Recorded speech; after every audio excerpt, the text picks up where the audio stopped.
جوندے کی جانن سار مویاں دی، ہاں ہاں جوندے کی جانن سار مویاں دی، سو جانے جو مردہ ہو، قبراں دے وچ آن نہ پانی، قبراں دے وچ آن نہ پانی، اتھے خرچ لوڑیندا کردا ہو، ایک بچھوڑا ماں پیو بئیاں، دوجا عذاب قبر دا ہو، ایمان سلامت اس دا حضرت باہو، جڑا رب اگے سر تردا ہو۔ بے شک سبحان اللہ۔ فاتحہ بیٹھے پڑھ رہے ہیں مرکز پہ، فاتحہ بیٹھے پڑھ رہے ہیں مرکز پہ، شمع باہر جل رہی ہے روشنی مدفن میں۔ سبحان اللہ۔ انتہائی عزت و احترام کے لائق حضرات علماء کرام، وقت کم ہے، اگر میں فردن فردن سب کا نام لوں تو وقت درکار ہے۔ جملہ عزت و احترام کے لائق آج کی اس تقریب سعید کے مہمانان گرامی قدر، حاضرین و سامعین،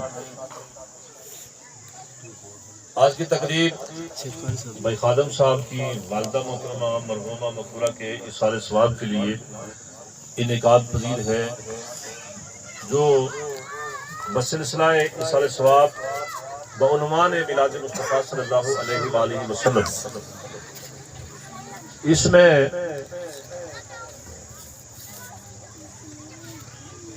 جو ابتداءً ناچیز نے قرآن مجید فرقان حمید میں سے ایک جملہ آپ احباب کے سامنے تلاوت کیا ہے، وَبِالْوَالِدَيْنِ إِحْسَانًا، ماں باپ کے ساتھ حسن سلوک سے پیش آؤ۔ اور اس پر اللہ تعالیٰ نے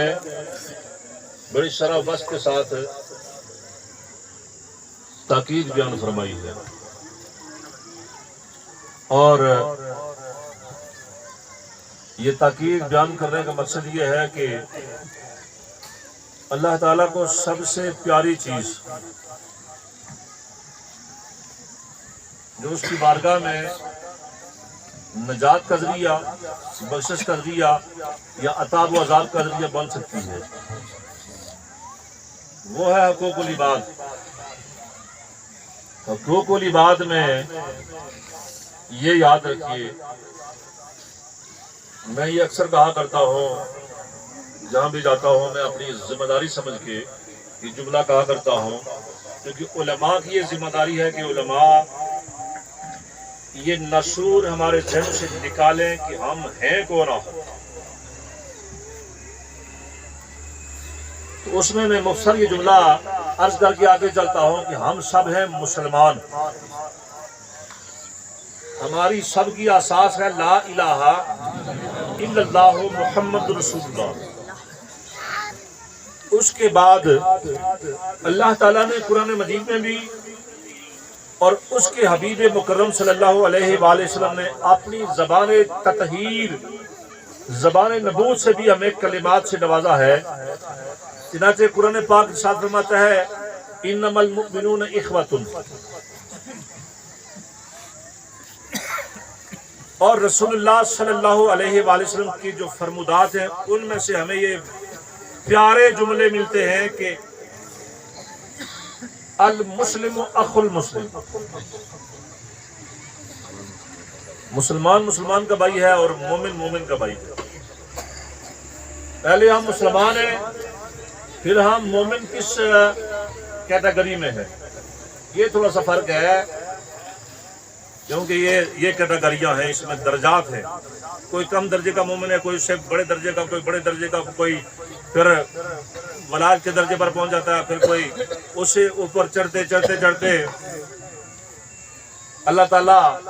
کسی کو وہ مقام عطا فرما دیتا ہے کہ جس مقام پر دنیا رش کرتی ہے، لیکن ہے کون وہ؟ سارے انسان اور اشرف المخلوق، اور اللہ تعالیٰ نے بحیثیت انسان حقوق العباد کی جو ہمیں تاکید بیان فرمائی ہے وہ اتنی شدت سے ہے کہ اگر حقوق العباد میں ہم ناکام ہو گئے نا تو حقوق اللہ ہم جتنے بھی بجا لاتے رہے قیامت کے دن ہماری نجات ممکن نہیں ہے۔ اللہ کو اپنے بندے کی جس کو اس نے انسان پیدا کیا ہے، اور پھر انسان بھی کیسا پیدا کیا؟ ہماری پسند کے مطابق نہیں، اللہ نے اپنی پسند کے مطابق پیدا فرمایا ہے۔ ہماری پسند کا معیار اور ہے، اللہ کی پسند کا معیار اور ہے۔ ایمان سے بولو، ہماری پسند کا معیار بہتر ہے یا اللہ کی پسند کا معیار بہتر ہے؟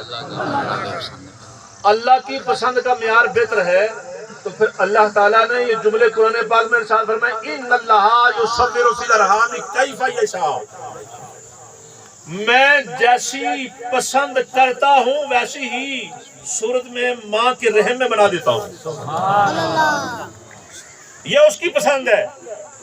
جیسا وہ بنائے، کسی کو پست قامت بنائے یا کسی کو بلند قامت بنائے، کسی کو گورا بنائے یا کسی کو کالا بنائے، کسی کو فربا بنائے یا کسی کو پتلا دبلا بنا دے، یہ اس کی پسند ہے۔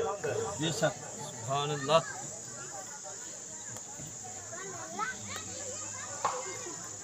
لیکن اسے جو بات پسند ہے اس کے ساتھ اس نے جیسا اسے پسند ہے اس نے بنا دیا، یہ پسند اس کی اپنی ہے، لیکن بنانے کے بعد اس نے یہ اعلان فرما دیا کہ اب اس کی عزت اور ناموس میں تمہارے ہاتھ میں دے رہا ہوں، جو اس کی عزت اور ناموس کا تحفظ کرے گا